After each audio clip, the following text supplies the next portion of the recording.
প্রত্যেকটি সরকারি কর্মচারী কর্মকর্তারা 40%, 45% বাড়ি ভাড়া পান। আমরা মানে এত নিম্নভাবে নেমে 20% চেয়েছি, কিন্তু সেটা তো আমাদেরকে কথা দিয়ে কথা রাখেন।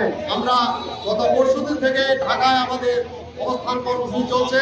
সেখানে আমাদের শ্রদ্ধেয় শিক্ষকদের সাথে শিক্ষিকাদের সাথে প্রশাসনের একটু গুরুত্বপূর্ণ আচরণ, চেয়ারম্যান নিক্ষেপ, আপনার গরম পানি এবং বিভিন্নভাবে সাংগঠনিক করে শিক্ষককে ছত্রভঙ্গ করা হয়েছে।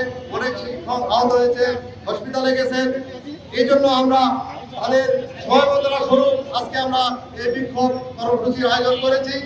আমরা এটার তীব্র নিন্দা এবং প্রতিবাদ জানাচ্ছি যে পুলিশ প্রশাসনে হোক না কেন, ওনারা আমাদের ভাই।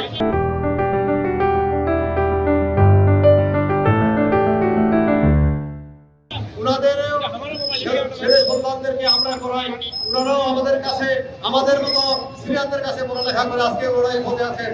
আমরা প্রত্যাশা করিনি যে ওনাদের দ্বারা আমরা নিগৃহীত হব।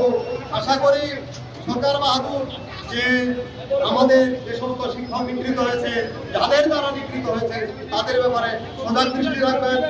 পুনরায় যারা এই ধরনের কোনো অনাকাঙ্ক্ষিত ঘটনা আমাদের সাথে না ঘটে